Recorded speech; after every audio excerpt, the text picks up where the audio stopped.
you on behalf of the board, management and staff of Delta Broadcasting Service, DBS Asaba. Riding with me this morning is Ogaga Ekama. Good morning, Ogaga. Good morning, Blessing. How are you doing? Very well. How are you? I'm good. I love your outfit. You're glowing. Thank you. And you look prim and proper. Thank you. All right. It's been a long weekend. It was a long weekend, and a lot of things happened in the country. So I can't wait to open the papers to see what the headlines will be today. Today being the 20th of October 2025, there ought to be, we don't know if it's going to happen, but then the Shawari-led protest is built for today. So as time goes on with time, we'll find out if the protest would hold and how it will be in different parts of the country this morning. So let's just open our papers and let's go through some of them to see what the headlines are this morning. I'll start with the Daily Sun newspaper. On the Daily Sun, we have this major headline, Kanu, tension in Abuja over Shawari-led protests today. The riders, police, NSCDC warn against protests, destruction of national asset infrastructure. Ethnic leaders back Atiku's appeal for political solution to IPOB leaders' trial. Why court barred protest around Aso Rock Villa orders. You can get details on pages 4, 25, 27, and 25 of the Daily Sun newspaper. That's not really clear to me, but on page 4, the story starts from page 4 of the Daily Sun newspaper. At the top street, ASU considers indefinite strike as action enters second week. ASU considers indefinite strike as action enters second week. That's on page 8. Then on the bottom street, we have these headlines.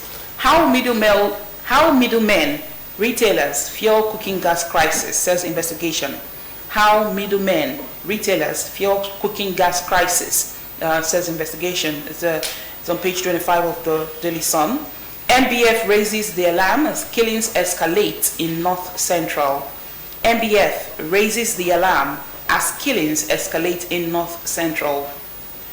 Federal government makes U-turn, insists English, maths compulsory for all students. That's on page 5. Ned Nwoko accuses wife, Regina, of drugs, alcohol abuse. The writer says it is root cause of their problem. That's on page 25 of the Daily Sun. Those are the headlines from the Daily Sun newspaper this morning. The next newspaper here is the Daily Independent, and the lead says, "We are considering proposals for viable national carrier." This is a statement credited to the federal government. We've got two riders. The first, Keyamo says new airline won't be government funded.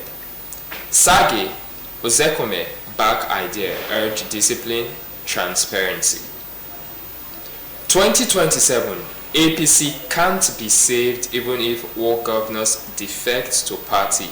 And this is a statement credited to the ADC. PENCOM's personal pension plan unlocks 80 million untapped informal workers. Nnamdi Kanu, today's protest sacrosanct. Shawari Okpara insists and the riders steer clear of Aso Rock. It embarrasses police warn protesters. You can get details of that story on page 7 of the Daily Independent. Serap gives Akpabio Abbas 7 days to account for missing National Assembly complex 18.6 billion naira. 18% inflation signals hope for rate cut, market recovery. And still more headlines from the Daily Independent. Osibanjo leads ECOWAS election observation mission to Cote d'Ivoire. And a photo speak on the Daily Independent. You can see Tony Elumelu amongst other dignitaries, and the minor headline, US, UK, DRC, bond drug consignments intercepted in frozen snails box. To the top strip of the Daily Independent, federal government says mathematics still compulsory for O-level students.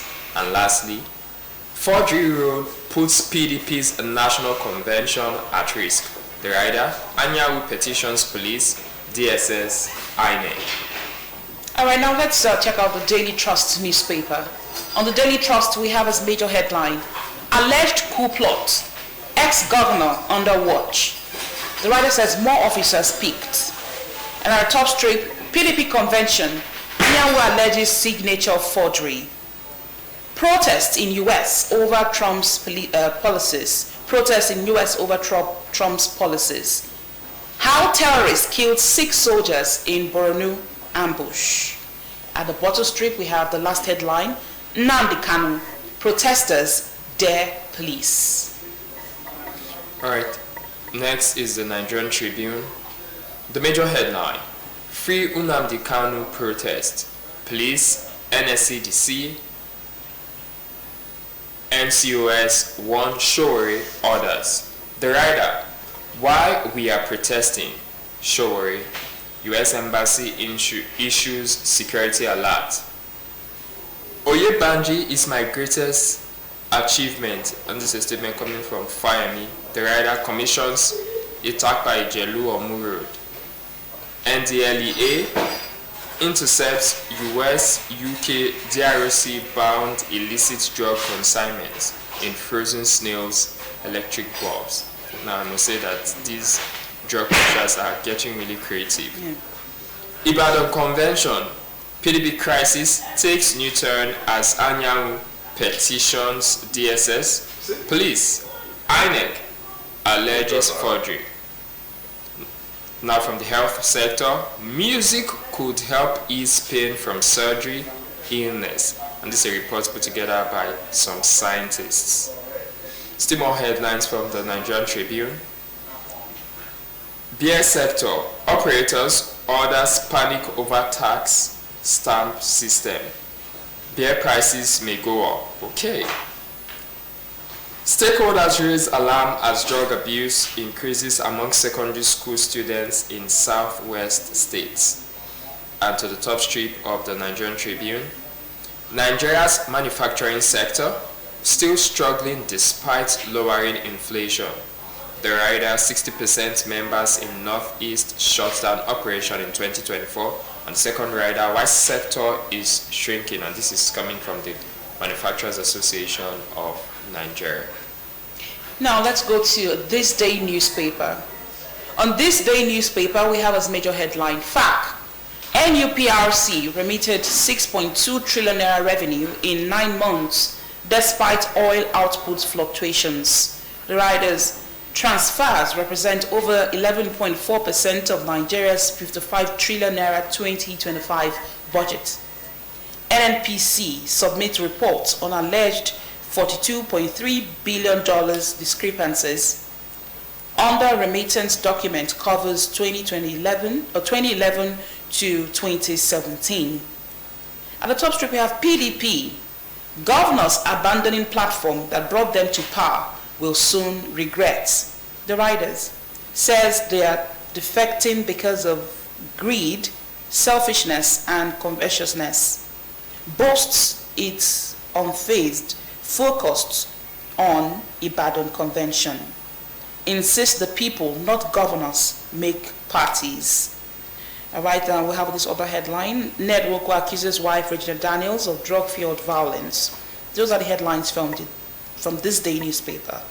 Moving out to the Vanguard newspaper. The major headline, #EndSARS at 5. Memories, matters, unfinished struggle for justice. We've got 2 riders. Why accountability remains elusive, a statement credited to lawyers. And the second, politics of forgetting by Nare Naziga, member #EndSARS United. You can get details of that story on page 5 of the Vanguard newspaper. Nigeria spends 3.53 trillion naira on raw material imports in H125. SERAP to National Assembly account for missing 18.6 billion naira commission. Office complex name contractors. To the top strip of the Vanguard newspaper. #Free Nnamdi Kanu now protest. Showore urges police to protect protesters. First rider, stay off Aso Rock. National Assembly. Police warn. Federal government declares prisons red zones. Vanguard Mental Health Summit 3.0. Nigeria losing young people to suicide, advocates warn. And lastly, from the Vanguard newspaper, Regina battling drug, alcohol addiction, needs rehabilitation, and this is a statement coming from her husband, Ned Wogo. The writer, I can't stand the domestic violence. This is coming from Regina. All right, now our final paper this morning is the Nation newspaper, and the major headline says, PDP convention, Anyagu protests forgery in letter to INEC. PDP convention, Anyagu protests forgery in letter to INEC. At the top strip, senator, actress wife accuse each other of drug abuse and violence. That's on page 2. Free Kanu Now protesters adamant despite police red alert. That's on page 4. English, maths compulsory for O level, says federal government. That's on page 5. Under youth seek sack of NDDC board member. Then at the bottom strip we have government targets $75 million in Flutterwave's $250 million listing. Those are the headlines from the Nation newspaper. That's the much we can take this morning. Get yourself copies of these papers and read the stories up. Or you can get them online. Yes, most of the papers are online, so it's easy for you to get them online and read up for yourselves. We'll take a break, and when we come back, it will be time for our interview segment. Please stay tuned.